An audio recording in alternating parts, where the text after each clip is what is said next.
Good afternoon, everyone. This is Darcy Swine, KHI Marketing Director, and welcome to our June Marketing Monday. Looks like we've got a nice group joining us today, so thank you for taking time out of your schedules to join me this afternoon. We are going to be talking about social media. We're going to be talking about social media from about a 30,000-foot overview. So we're going to give you some information on some of the more popular social media channels, and then we're going to dive into a few of the more popular ones and share information regarding who's using those sites, giving you some tips on how to make your presence on that channel more successful. We'll also be taking questions too. So as you have questions, feel free to post them, and I will address them as we get going here. A couple of things that I want to call to your attention first is just a little bit about Marketing Mondays. For those of you who are not familiar with our Marketing Monday program, we started it at the beginning of this year. It is the third Monday of every month. We meet from noon until 1, so grab lunch, sit back. Hopefully we'll provide you with some good information. The whole idea behind the Marketing Monday webinars is to provide you with marketing information to help you grow your business. And we've picked topics so far that we felt were relevant and that we've had conversations with other KHI agents on, and that's kind of how we've come up with them. But I'm also interested in learning what you want to know.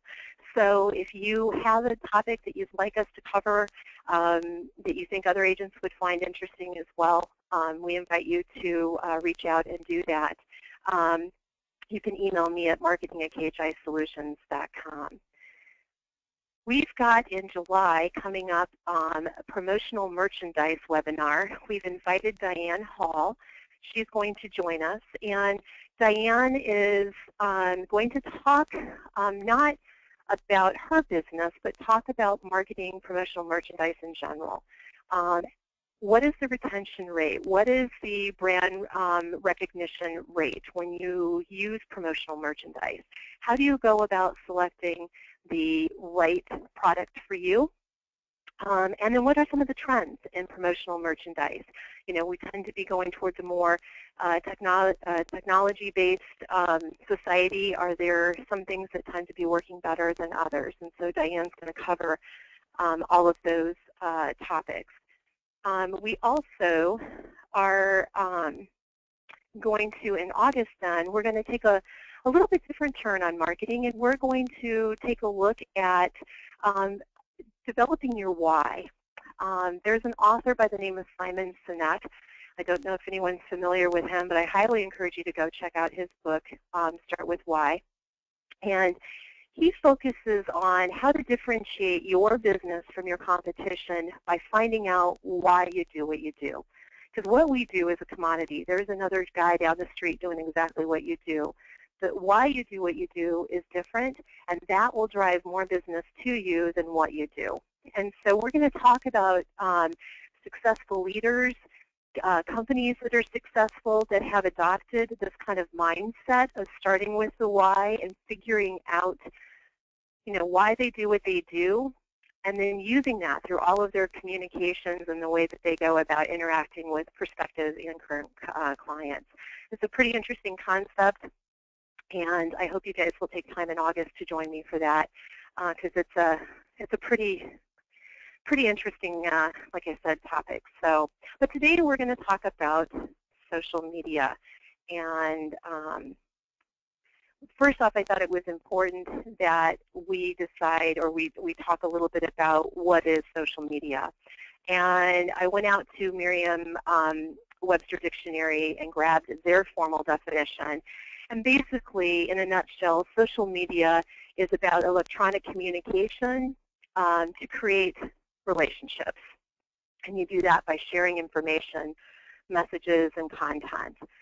You can see the formal definition here, but at the end of the day, that's what it's about. It's an electronic form of communicating, building relationships. And today we're going to take a look, as I mentioned at the beginning of the call, we're going to take a look at some different platforms so that you at least have a better understanding when you hear what is Snapchat. You'll have an understanding of what that is. And then we're going to take a look at those platforms that I feel that you can make the strongest impact on. So why should you use social media? Well, first off, you should be in the social media realm in some form or fashion to build brand awareness. At the end of the day, you want to be top of mind. A recent study done by Accenture survey indicated that 48% of consumers would consider comments on social media when making insurance buying decisions. And that plays a huge, huge role, especially with the millennials, and those are those folks born between 1980 and 2004. We're going to talk a little bit about the millennial generation here in just a little bit. It's really important also that you protect your brand. You know, your brand lies in the perception of others, and what you think you are and what they think they are could be the same thing, or it may not be. And being on a social media platform allows you to hear and see what other people are saying and thinking that you are, so that you can go in and own your brand and protect it. Especially in the insurance industry and where we're at today, it's really important that you have brand awareness and that your perception of your business is in line with what you want it to be. Also, you want to be on social media because you want to stay connected to your clients and their important pieces of their life, whether they're sharing information that they're expecting, or maybe they're retiring. Could be that they have a graduation. Maybe they have youth that are very actively involved in Little League and different sports like that. And so that allows you to get a better understanding of who these folks are, what they're doing, to help you better position yourself and allow you to connect with them, whether it's you sending out a card or you know, just dropping them a note, or maybe you're approaching them to say, hey, I noticed that you're expecting, you may want to take a look at your insurance policy. We may want to, excuse me, make some changes. Moody's Investment Services reported that 86% of insurers are increasing their use of social media over the next year, and that's carriers, brokers, and agents. And you can really find a great opportunity by using social media as a way to stay connected and to gain those insights into those behaviors of your audience. It's also a way for you to provide stellar customer service, and we're going to talk a little bit about perception of social media with those that are on it and what they expect from customer service. I think you're going to be a little shocked at how fast they expect to be contacted back, but you definitely need to be in social media because of that. Social media also provides you an opportunity to educate. There are so many misinformations out there regarding, you know, the Affordable Health Care Act and different things. So it's a great opportunity for you to get out there and really educate and provide what we call social selling and customer service. So it's really a medium that if you're not in it now, you need to take a look at how you can get involved in it. And, you know, I wouldn't recommend that you jump into everything all at once, and we're going to talk about that here in a minute. But I think it's a good place to start to get an understanding of what the different platforms are. So we're just going to take a high-level overview right now of what some of these social media platforms are. The first one is Facebook, and it's the most popular social networking website out there. There's about 1.23 billion, with a B, users worldwide. It is a social media platform that is really designed to keep you in touch with family, colleagues, supporters, and customers. If you're not familiar with Facebook, you create a profile, whether it is a personal or whether it's a business profile, and it allows you to share your general information. You set up what is called a page, and you share information on the page, whether it's text, video, photographs, linking to documents. There's also an opportunity to create groups, and groups are really cool from the standpoint that you can set up your own groups based off of what your interests are. Maybe it's a small business owner group that you want to service, and you're going to have your customers belong to that group for exchanging and sharing of information. So it allows you to really connect depending on how you want to do it. I mentioned that it allows you to share info, photos, and videos. One of the neat things that I like about Facebook from a business owner standpoint is that it allows you to advertise, and it allows you to control that budget. I'm currently running some tests right now. We're spending about $5 a day, and how many impressions or people that are seeing our ads to help build our brand awareness is phenomenal when you look at what we're spending. And to equate that to print or radio is going to cost you a heck of a lot more. You also, with the campaigns, can run how long you want them to be. So it's a pretty cool aspect, I think, of Facebook, especially from the business standpoint. Google Plus is probably another platform that many of you have heard about. It's very, very similar to Facebook, where you set up your own profiles, you add the photos and videos. But with Google Plus, you create what are called circles and communities to help you share different groups, specifically targeting those types of folks. So like in your circles, you may have immediate family members, and maybe there's information you only want them to see, so you would only post it to that circle. Same with communities, where maybe it's a healthcare community that you can get involved in to allow you to connect and share information. One of the unique features of Google Plus is what they call Hangouts, and you use those Hangouts to video chat with one or several people. So it may be an opportunity for you to host a small webinar with some of your clients that they could all join this chat, and you could share, state of the industry kind of information every so often. So it's kind of a neat little added feature to Google Plus. I know most of you have heard of Twitter. It is actually the second most recognized social media site out there. It is really targeted towards those on the go and people who want to know what's going on. And we'll get into the demographics here in a little bit, but it's pretty interesting. You're going to find that a lot of people go out to Twitter because they want to connect to industry-leading folks. They want to connect with, celebrities. Right now, one of the most widely used uses for Twitter is in the commercial and political arenas, because they really want to connect with their voters, their customers, their supporters, and their fans, and this is a great forum for doing that. When you're in Twitter, you are very limited to how much you can say at what they call a tweet.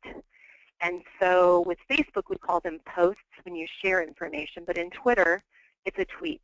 You have 140 characters, and that includes space. So if you have a space between two letters, that is included in that count. It's a text-based, but you can also use photos and link to other things. And we're going to talk more about Twitter here in a minute, because it's one of the platforms that I recommend that you get on. But this is a really awesome channel for reaching a very broad audience, because they're very, very receptive to marketing messages. And so it's a great way not only to connect with people you may not have an opportunity to connect with, follow leaders in your industry, but it's also a great opportunity to reach a broad audience. LinkedIn, and I'm hoping most of you have a LinkedIn profile.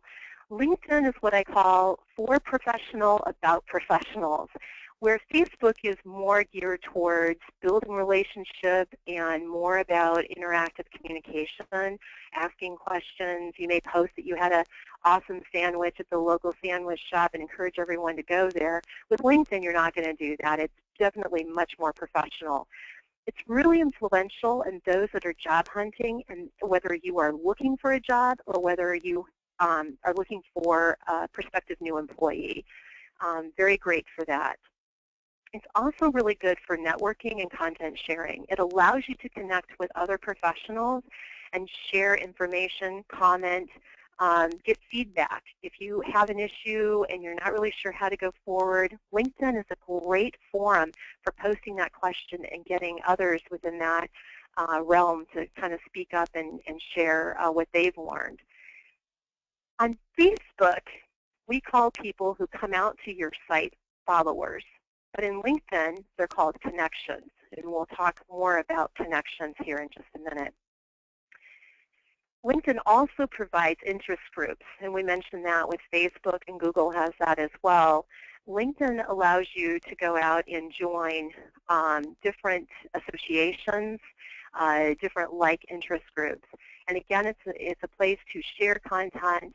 And the more engaged you are, the more people are going to be engaged with you. And to keep in mind, at the end of the day, we are really looking for raising brand awareness so that you're top of mind. So the more visible you are, the better. So if you're really going after the small business sector, you want to be out on LinkedIn so that you can connect with those business owners so that when they do have an insurance need, maybe they're changing agents, they will have you top of mind because they've networked with you and they know you from conversations out online.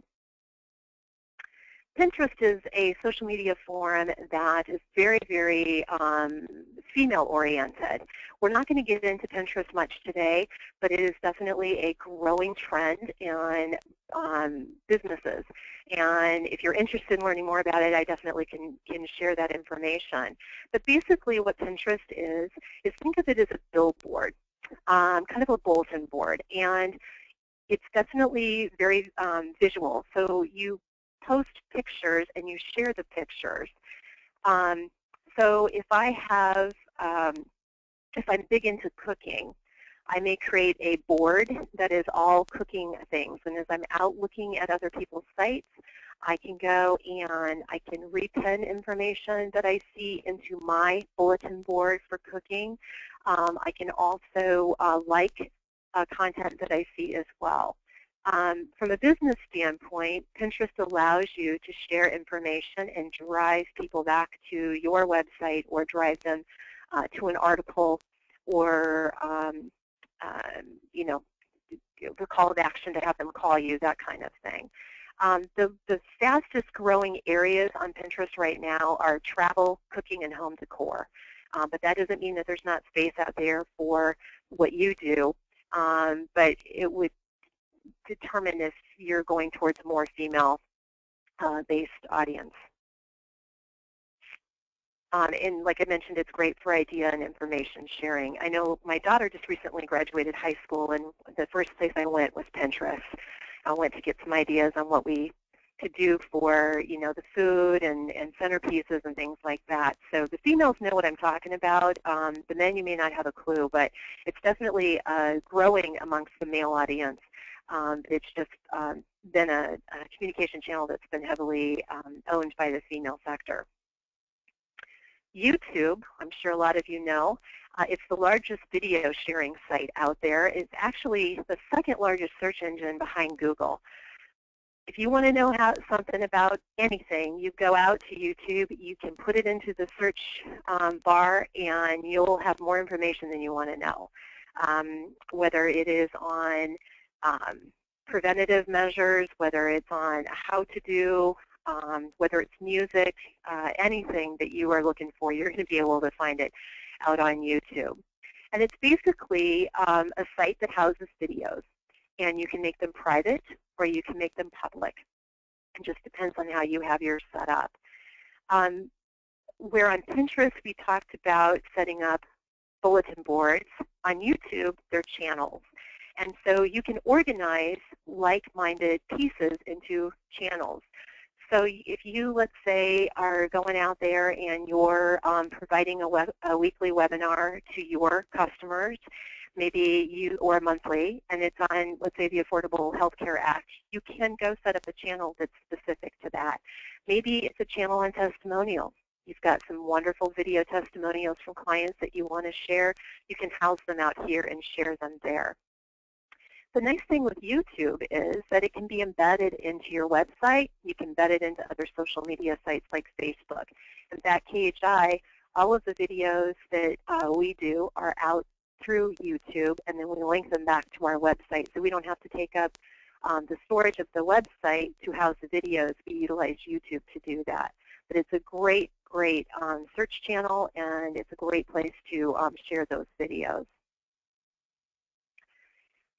Flickr is an image hosting and video hosting website. It's very, very popular with photo researchers and bloggers.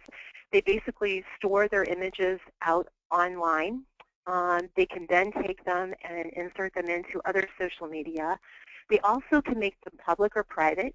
So if you're looking for a specific image, you can go out to Flickr, search for what you're looking for, and you'll have a bunch of different photos that you're able to use that have been deemed as a public for public consumption, or you can keep it locked down.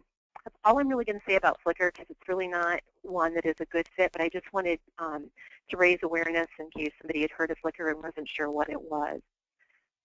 Instagram is probably a more popular site, gaining a lot more popularity. And in fact, in the business realm, I just did a talk on this 2 weeks ago. Businesses are really getting aggressive with Instagram. And it's an online photo and video sharing site. It allows you to take those photos and videos with your cell phone. And they have different filters you can apply to the still photos to kind of give it a special look. The nice thing about it is that you can easily share it on other platforms. So you can take the picture on your phone, and you can easily share it with Facebook and Twitter. Actually, Instagram is owned by Facebook now. But it definitely is a very visual medium, and so how you would approach Instagram is you would find what is relevant to your audience and post pictures that they would be passionate about. So you're building up this relationship with them. And you can always tie it back to your brand or your why, which we'll talk about in August, as I mentioned earlier. And so it's a really interesting platform, and you're going to find more and more businesses are getting out there and utilizing it to build relationships. And again, that's what social media is really all about. I wanted to touch just briefly on this next one. This is Snapchat. And I'm sure if you have young kids or grandkids, you've heard of Snapchat. It's actually the newest social media channel, and it provides you an opportunity to share photos and videos. The images only are supposed to last for up to 10 seconds. So I would send you on your phone a picture. I would designate how long I want you to be able to see it, and then supposedly it's supposed to disappear. Well, it's not necessarily the case, because if you screen capture the image, you will be able to retain it for a long, long time. It's a really popular site with the youth, and I'll share that with you here in just a second. In 2014, they released some numbers on Snapchat that showed 700 million posts where videos were sent out per day. And I know that number is going to be a heck of a lot more right now. I just couldn't find any more current stats than that. It's a medium that is very skewed towards females, under 25, and obviously because they're under 25, they're probably earning less than $50,000. So definitely a more useful social media platform, not one that I would recommend for any of you to get involved with, but I thought you may appreciate just having a general knowledge of what is the Snapchat that I hear about. That's what it is. So I want to take a look now at what social media platforms are right for you, because I'm sure you're probably asking. First and foremost, you need to determine who's your customer and know a little bit about what they like to do, what they're looking for, because you're going to approach someone who is in their 20s very differently than somebody who is, turning 65. And there are going to be different platforms that work better depending on who those are, which doesn't mean to say you shouldn't be in several, but you need to take a look at that. It's really important. What I'm going to be sharing with you now is we're going to delve into a few of the more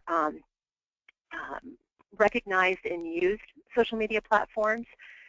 But the numbers and the tips that I give you, keep in mind that it's really going to depend on your audience and who you're going after. So some of this information, once you get into it, you may find, well, that doesn't work for me, this works better.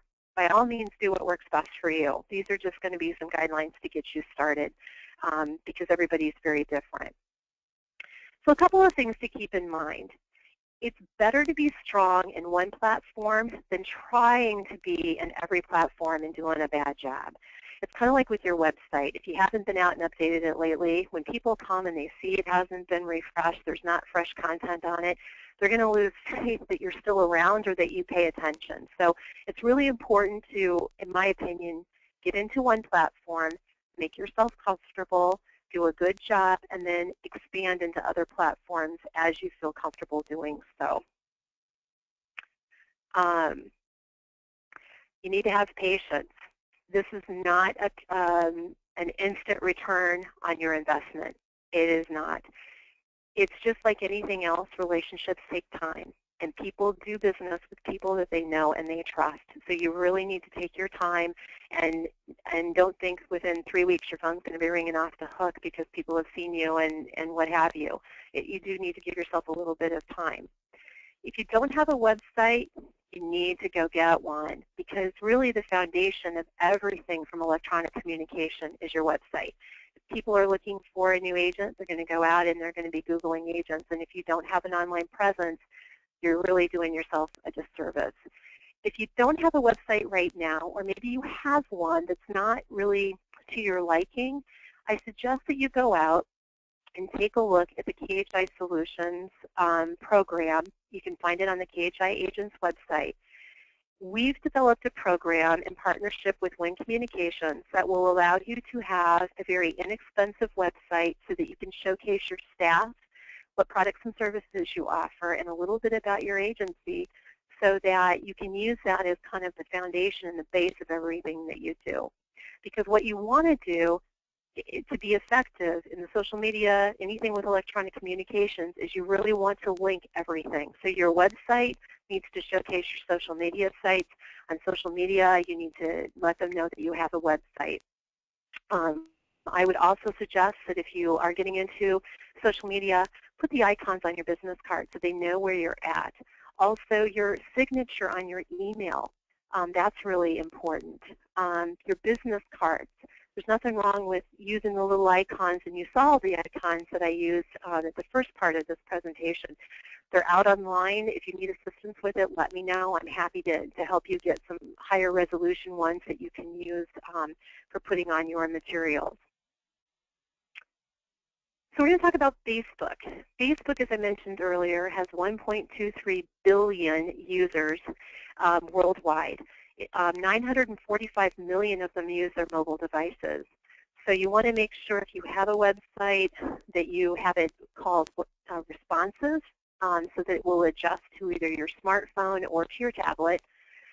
And that's why it's important to have a social media presence, because these folks are on their phones and they're using social media apps, and it's really important that you have a presence there. 73% of the U.S. adult population is on Facebook, and I'm going to break down for you who they are here in just a second. 15.8% of all Internet minutes are spent on Facebook. It's one of the most evenly distributed demographics of any of the social media platforms, and it's really, really good for helping you build brand awareness. So we're going to take a look here. If you see my little red pointer, it's skewed a little bit more towards female, but it's pretty evenly distributed. You'll also notice that from an age standpoint, the 18 to 29-year-olds tend to own the space with 87%. However, a lot of them are not as active on Facebook as they are on Twitter. They tend to be more of a group that's instant gratification. They want to know now. Facebook is more about conversation. So even though they have accounts, they may not be as active. The fastest growing demographic on Facebook is this group right here, the 50 and up. So if you're looking to really connect with those turning 65, this is a great platform to do that. I have a mother-in-law who's 88. She has been on Facebook for years, and she got on it primarily to keep in touch with her friends who they're snowbirds, also her grandkids. But I found it rather humorous last week that she made the comment that she had to be on Facebook to find out that her son, not my husband, but her other son, was in Paris on a business trip. She goes, I had to go to Facebook to find that out. So it's interesting. They're out there, and they're using this social media platform. Pretty evenly distributed around geographic location, from metropolitan communities to suburbs to rural. Pretty high usage there for Facebook. Income levels, It skews a little bit more towards those who are under 30, but if you look at this, they're 18 to 29-year-olds is what they're basing that off of, and most of those are fresh out of college, first-time jobs, and so you would expect them to be making a little bit less. But it's pretty evenly distributed, and also from an education standpoint, 70% of them have high school degrees, some have college, and 74% are college graduates. A couple of things here I wanted to point out. When you're using Facebook, posts with a photo generate 120% more engagement than just posts with text. So you want to make sure, again, it's a visual medium. If you can put an interesting photo, people are going to stop and look at the photo and they're going to read the copy. So it's important that you do that. Keep in mind, too, that when you do put content on your page, you want to keep it around 250 characters or less, because studies have shown that there's 60% more engagement than those that have longer posts. And what we mean by engagement is people are liking or sharing or commenting. They're interacting with that particular post. So that's something to definitely keep in mind. Studies have shown that on average, Thursday and Fridays tend to have a higher engagement rate than any other day. But I'm going to put a disclaimer on this. That's why there's an asterisk there, because you really need to look at your audience. And Facebook provides you an opportunity to look at what they call insights, so you can see what your followers' activity is.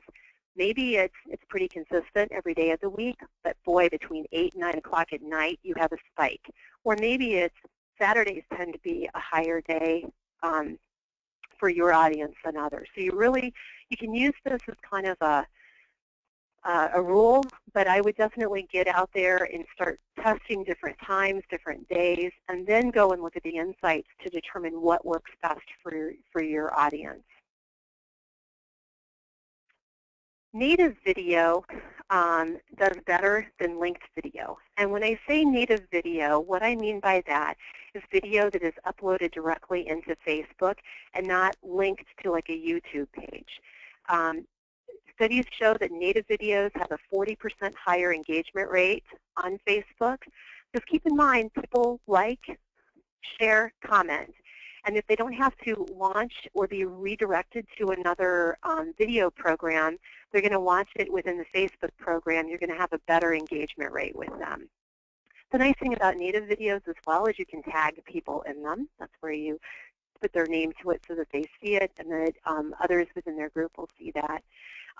One thing, though, about YouTube, it does allow you to put your video on any platform. So if I'm uploading a video direct into Facebook, I won't be able to take that Facebook video and put it in another format. I'll have to take the original file to do that. But with YouTube, you place it in one location and you're able to link it out to multiple sites.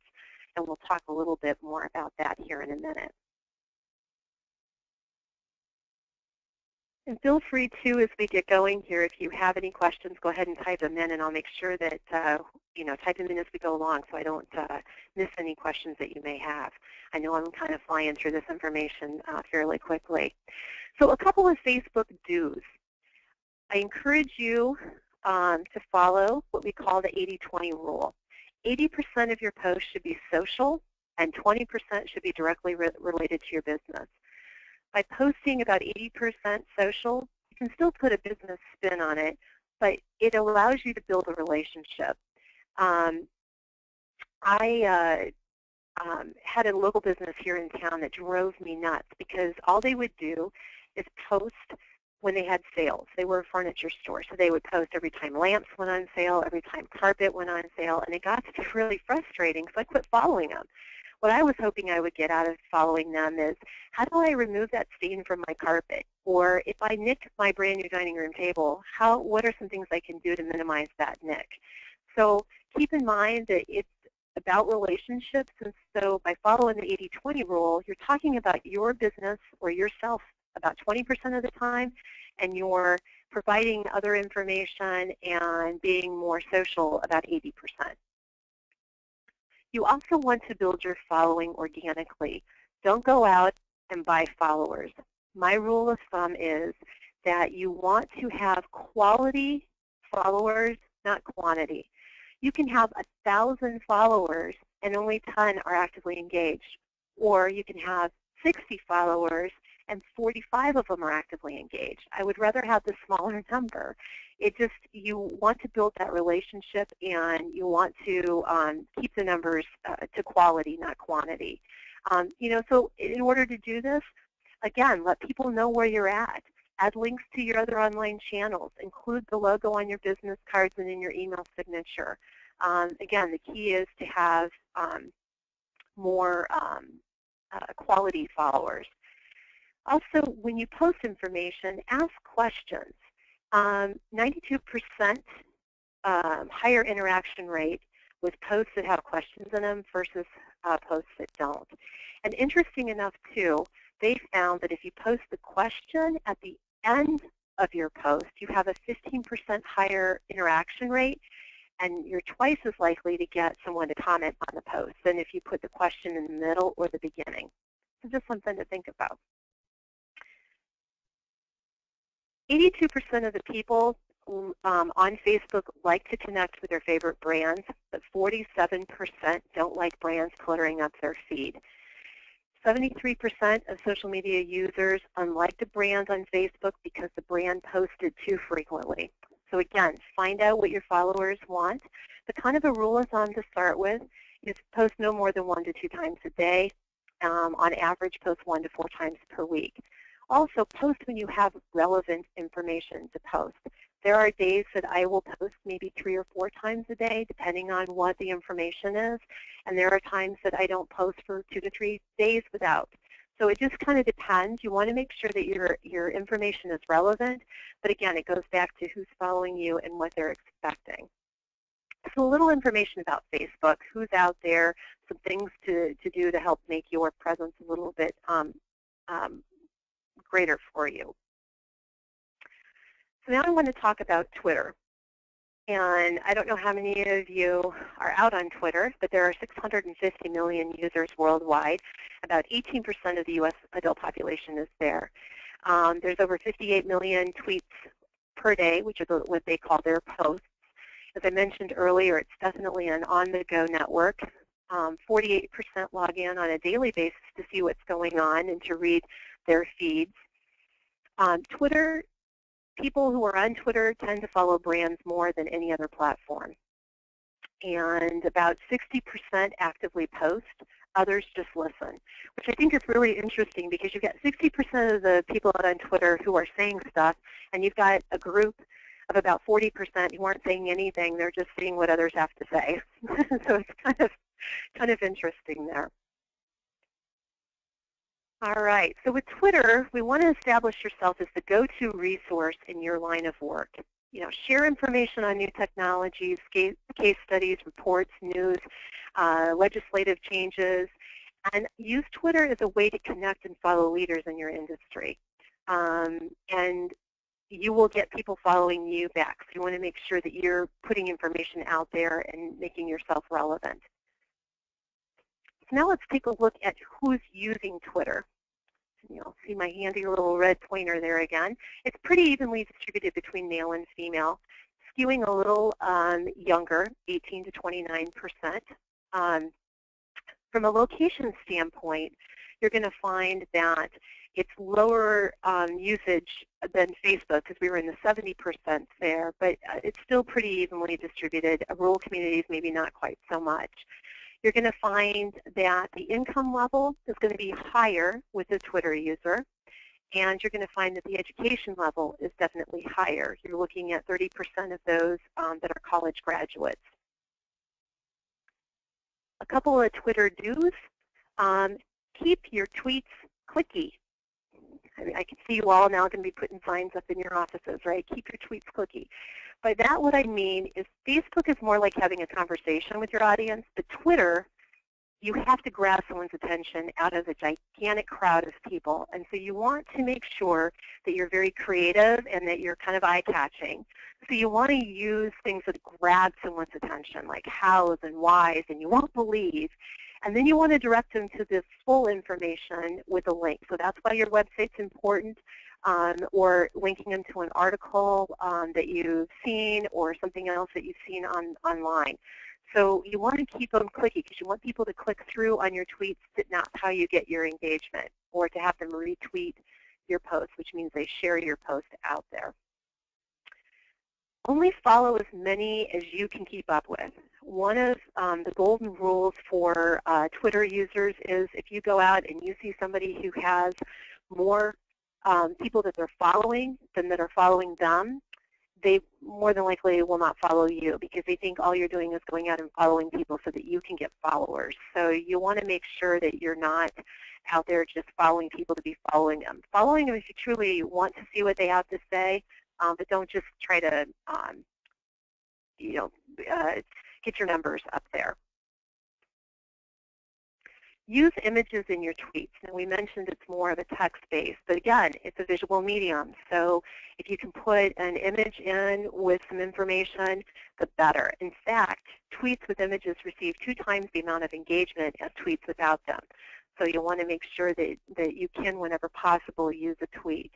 And you can see here the graphic is actually Wellmark's Twitter landing page that I use. So that's why I put that on there. We're going to recommend that you use hashtags, which is the #. And for those that don't know what hashtags are, it's a way for you to be able to mark your information so that you can go out and see who else is talking about you. So I'm Swan Insurance, so I may use a hashtag Swan INS, and every time I post something on Twitter, I'll use that hashtag. And then maybe on my particular post has something to do with healthcare, so I may hashtag healthcare. And that way then, if I'm going to go out and I'm searching for information on healthcare, or I'm looking for what maybe people are saying about me at Swan Insurance, then I've got 2 different avenues that I can go in looking for that information. Tweets with hashtags get more engagement than those without. In fact, tweets that feature hashtags have twice as much engagement as those that don't. But you need to keep in mind that more is not better. Studies show that tweets with 1 or 2 hashtags are retweeted and favorited about 21% more often than those that have 3 or more. So it's really important that you limit, make them relevant to what you're talking about. I have a couple of folks that I follow on different platforms, and I swear I don't know how they can come up with that many hashtags. I mean, they come up with some very clever ones, and sometimes it's kind of an added sarcastic remark at the end of their post, which can be funny from time to time. But from a business standpoint, you want to make sure that you keep it, 1, come up with a hashtag that's specific to your business, and then 2, use one that is a general kind of identifier for whatever that particular post is about. The lifespan of a tweet is very, very short, so you want to post very frequently. Where we talked about on Facebook that you don't want to oversaturate someone's Facebook feed, on Twitter you have to keep up.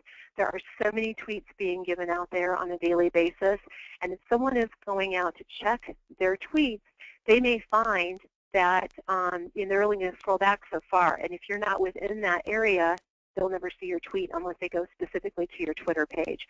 So it's okay, same with Facebook and all these other social media platforms, to make a post or a tweet in this case and go out and do it 2 or 3 times so that you get that information out there, because not everybody is going to be right there when you post it. So that is fine to do. Also, make sure that your profile is complete. So I went and I grabbed Wellmark's, and they have a really wonderful, interesting cover image here. I highly recommend that you do that. And you can change them out frequently like you would a Facebook cover image. The profile picture I would keep constant, and I would use the logo of your business, or maybe it's your photo. If you're the face of your business, as many of you are, this would be a good place to do that. Also, make sure that your description, which appears here, is complete, and that you've got some relevant information there about who you are. And people see that. And if it's very weak, they may just go right on by you. All right, so now we're on to LinkedIn. 280 million users, 75% of them spend 4 hours or less per week because they're not out there every single day. About 13% sign in on a daily basis. It's an older, more well-educated group, and so they're just going out there to check maybe what's going on in the industry, so they may only go out a couple of times a week. So your engagement with them is going to be varied, and you tend not to necessarily have as much information flying by you as you would with Facebook or Twitter. Right now, the dominant sectors in LinkedIn are technology, finance, and manufacturing. But those, there's so many of them out there, but those are tend to be the higher ones right now. A couple of things with LinkedIn. You need to have a professional site page for yourself and one for your business. Very, very important that you do that. Also, use a professional photo.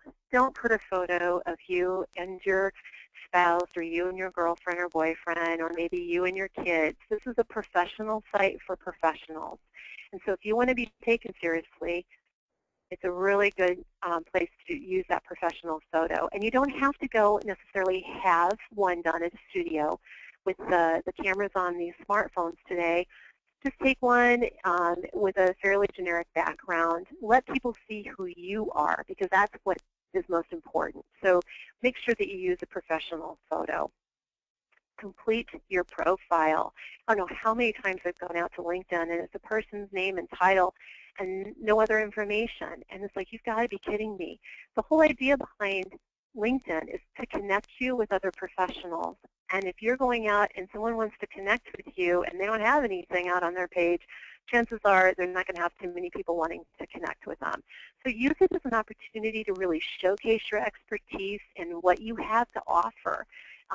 It's a great place to do that. And if you go out and pull up some of them, they're wonderful online resumes.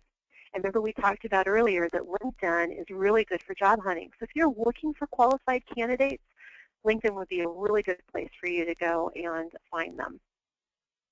Also, don't worry about bragging. Showcase your certifications and your honors. Put them out there so people can see, as well as nonprofit boards that you may serve on. That just shows people how engaged you are in your community and how involved you are. So really important that you include all of that. You want to ask others to endorse you, your customers to write testimonials on your page. That's what that is there for, and it gets read. People go out and read those, so make sure that you are doing that.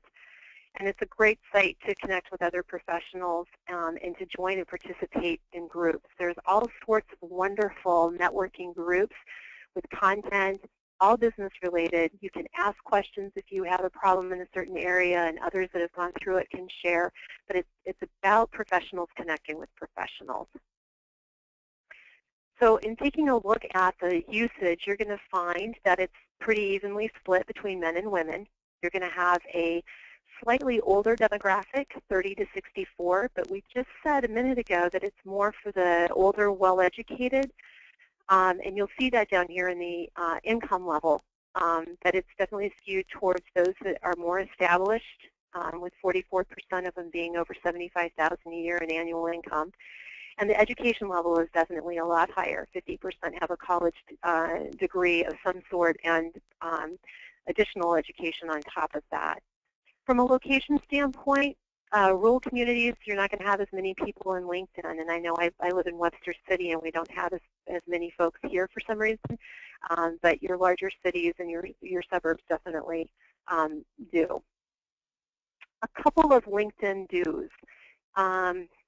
You want to be selective on who you accept invitations from. I receive several a month that I don't even know who these people are, and they just go out and they're fishing to add to their numbers, and I decline those. So I encourage you to be selective. I believe that when you build a strong network of professional connections, it is not a numbers game. You really want to establish and cultivate quality connections with the people you know and trust professionally. So I don't accept invitations from somebody I don't know. Now maybe it's somebody who's trying to connect me with someone and I know that connector, I may. If it's someone I've met at a conference, it could be somebody that I've had a speaking ad, an engagement, and someone comes up and wants to connect, college kids looking for mentors, those kinds of things. But I can pretty much go through my LinkedIn database, and I can tell you pretty much how I know every single person in that database, which I believe that you need to do as well. When you do invite somebody to join you, you want to make sure that the little invitation you send has a customized note. Don't send the generic one. Let them know how you know them or why you want to connect with them. And it could be as simple as, I ran into you the other day at such and such a seminar, and I enjoyed our conversation. I want to see that, or I want to make sure we stay connected. Something as simple as that. So I encourage you to go out and customize those notes. Comment on posts you like, just like you would any other post on a social media. You know, say congratulations on a job change, or if they've recently expanded their business or are retired. Those are wonderful opportunities to stay top of mind. And the more active you are, the more active people will be with you in return. And you want to only endorse people for skills that you know they have. Nothing is more irritating than when I see that I've been endorsed for skills that I do have, but these people, I don't know who they are and don't know how they know that. So to me, that seems very phony, and they want me to go to endorse them, and I don't. So make sure that when you do an endorsement, you truly are endorsing for things that you are aware of. And the last one here is complete your summary line. You want to make sure that your summary line, which appears, and I grabbed Lynn's LinkedIn profile here, that this line that appears right underneath your name, that is a quick snapshot of who you are, so that people can look at that very quickly and go, yep, I've got the right Lynn Schrader. So you want to make sure that you have that completed. All right, the last one I want to take a look at is YouTube. It is the second largest search engine tool behind Google. People, as I mentioned earlier, are going out there and they're looking up how-to and information. 81.2% of the internet users in the U.S. are on YouTube. It's skewed more heavily towards the males than the females, and especially from 18 to 24-year-olds, 31.8 million users. They average about 10 hours a month, and the 65 and older are just under 4 hours. YouTube is a great channel for providing short video segments on various topics, for building brand awareness, and as I mentioned earlier, showcasing testimonials, webinars, video blogs. A couple of YouTube do's, try saying that. You want to make your channel attractive and reflect your brand.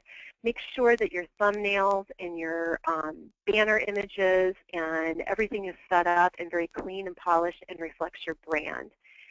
And as with any other social media, don't post just a few things and have it be a long time before you post again. Make sure your content is fresh and that you do it on a regular basis. And with YouTube, it's really important that you use keywords. Keywords will help your content be searchable if it's for public. So when you load a video, make sure that you complete the keyword search so that people, as they're looking for maybe affordable health care, you will pull up in the list of items that they can possibly view to learn more. We're getting close to being done, and I wanted just to share a couple of things with you on the insurance industry specific to social media. Hootsuite did a study on insurance and using social media, and a couple of the findings that were in that study I thought were very interesting, and I wanted to bring them to your attention. First off, millennials, again, the group born from 1980 to 2004, actively know actively know when they're being advertised to, and as a result are more likely to not buy the product that's being pitched. However, they will go on social media and they will look for feedback and information to help them in their buying decision, whether it's from somebody they know or not. So it's really important in this time and age that you are out there and have a presence. Interesting enough, too, millennials are the most educated generation in American history. Over 34% of them hold at least a bachelor's degree, and they tend to know very little about the insurance industry, how it operates, or even the basic cost of insurance policies. and they're not listening to the industry that's trying to educate them. So another reason why you need to be out there and building connections and relationships. And they're, like I said, they're reading the reviews from people they don't even know and making decisions to help them with their buying. So it's best if you're out there using that to help educate them. At the beginning of the call, I talked about customer service, and customers expect service when and where they're at. So that's why social media is a huge, huge platform for being able to service your clients. These are scary numbers. 32% of those who responded to the survey said that they use social media for customer service and they expect a company to reply within 30 minutes of their post. 32% expect you to respond within 30 minutes. 42% expect a response within 60 minutes. So it's really important that if you have a presence on social media, that you're checking it, even if it's to post a response saying, we'll have one of our representatives contact you in the morning, in case it happens to be overnight. You need to make sure that you're on top of it. 90% of those in the insurance industry believe that customer service can benefit from social media. So it's really important that you have an opportunity to get out there and share. You also want to use social media to help you be able to communicate information about things, life events when they occur, from safety tips for prevention to making claims. It's a great forum to allow you to do that. So use it to reveal new products, new legislation, and to educate your customers so when they walk through the door, they know exactly what you already want them to know. All right, so with that, I am going to open it up if anyone has any questions. And bear with me because this is the first time I've done a GoToMeeting, so I'm hoping I can focus on this correctly. But if you have any questions, go ahead and post them in the question field, or I can unmute your mic as well. So we'll sit here for a minute, see if anybody has anything that they want to say.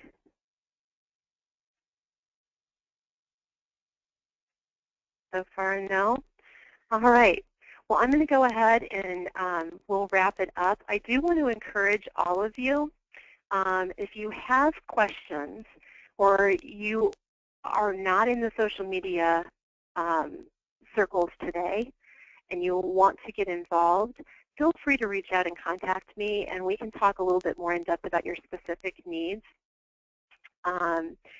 It is a ever-changing field, I will tell you that, and what is relevant today is going to be outdated tomorrow. So staying on top of it is a chore in itself. The nice thing with social media is it doesn't cost you money.